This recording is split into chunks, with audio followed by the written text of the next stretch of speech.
अस्सलाम वालेकुम मेरे प्यारे भैन भरावो, होर सनाओ की हाल चाल है थोड़ा? ठीक हो? अल्लाह का शुक्र है मैं भी ठीक हैगी हाँ। तो जिस तरह शाम का टाइम है मैं मशीन तो हुई उठी हैगी हाँ। मैं अपनी बेटियां के कपड़े सिलाई कीते हैगे आ। ठीक है जी, यह देखो लहंगे की कुर्ती यह सिलाई की मैं अज। ठीक है, अपनी बेटी का लहंगा भी मैं सीता है ये ब्लैक लहंगा है वा, ये भी कुर्ती सिलाई की। ठीक है जी, तो शादी दी तैयारियां हो रही वा। मेरी बेटी ने सब्जी भी बनाती है तो मसाला भी बनाता, तो मैं हूँ सालन बना ली। देखो मेरे बच्चों ने अज छलियां भी लिया वा, तो अज मैं इन्होंने छलियां भी उबाल के देनिया वा। ठीक है, अज मैं बना लगी आलू मटर। 1 किलो आलू ले रहे हैं, अद्धा किलो मटर है, साड़ियाँ मिर्चा है, 3 चम्मच मिर्चा वा, तो 3 ही चम्मच नमक है वा, अद्धी चमची हल्दी भी हैगी है, तो अद्धी चमची हैगी है अपना अदरक का पाउडर। ठीक है जी, तो यह है वा लसन, हरिया मिर्चा तो टमाटर यह चॉप कर लिया हुआ वा असी। ठीक है जी, यह प्याज भी कट लिया हुआ वा, यह साडा घी है वा। ठीक है जी, तो मैं हम घी में शामिल कर दी। बिस्मिल्लाहिर्रहमानिर्रहीम। हाँ जी, घी बेसकी के शामिल कर दिता है वा। ठीक है जी, तो बस थक हो जाता है वा, शामां पै गई वा। तो अगर मेरी वीडियो अच्छी लगती है तो सबसक्राइब कर दिया करो। ठीक है जी, ईमान विलेज मेरे चैनल का नाम है वा। तो मैं शादी से जाना वा झंग, तो झंग शहर का तुसी काफ़ी फिल्मों भी सुनिया होना वा। ठीक है जी, हीर रांझे का दरबार है वा झंग शहर के। मेरी कोशिश हैगी है जरूर भी मैं थोड़ा हीर रांझे का दरबार भी दिखावा, वीडियो बना के थोड़ा सेंड करा। ठीक है जी, मैं हीर रांझे का दरबार भी दिखावगी, शादी के सारे फंक्शन भी दिखावगी। ठीक है जी, यह साडा घी गर्म हो गया वा, तो मैं प्याज भी शामिल कर लगी।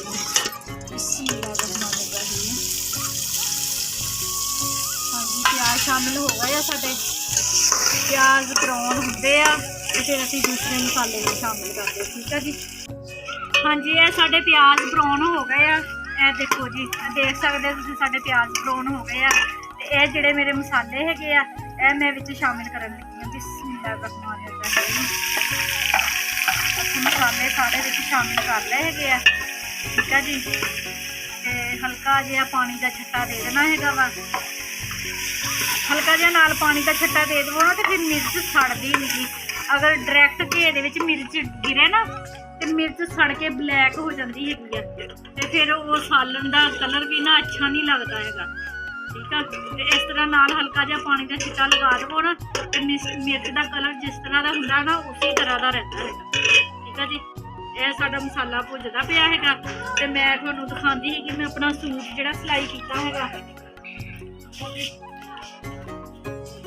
देखो यह सूट मैं अपना सिलाई कर लिया है वा। यह देखो जी, ये शादी के फंक्शन ते फैंसी कपड़े पहनी ते है ना, तो फिर बाद चो फैंसी कपड़े उतार के एक कलर का सूट मैं बनाया है, ये पहन लूँगी। नाल मैं यह वाला ट्राउजर है वा मेरा। ठीक है जी, यह भी मैं सूट सिलाई किया वा। ठीक है जी,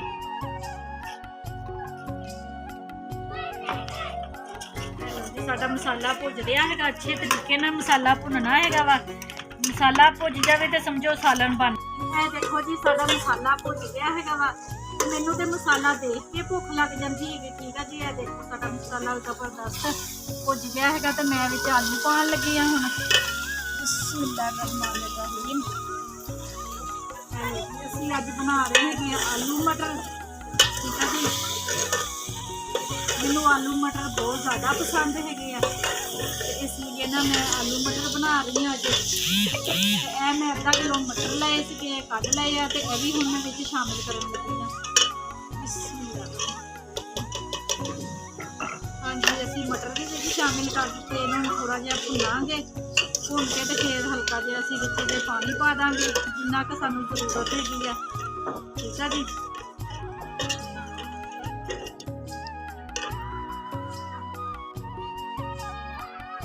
लो जी, असीं पानी विच शामिल कर लगे। बिस्मिल्लाहिर्रहमानिर्रहीम। लो जी, सानूं इन्ना क शोरबा चाहिए पक के जिहड़ा गाढ़ा जिहा बन जाए। बच्चे फिर मेरा टिफन भी अली हैदर लैके जाता हुंदा वा, मेरी बेटी है कि जिहड़ी वो भी अपना दोपहर का खाना लैके जाती हुंदी अपने नाल। ठीक है जी, यह साडा सालन तैयार हो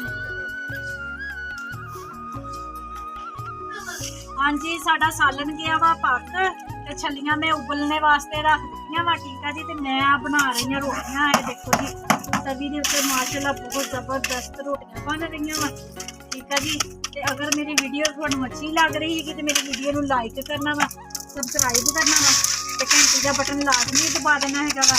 ते मैनू दिओ इजाजत। अल्लाह हाफिज़।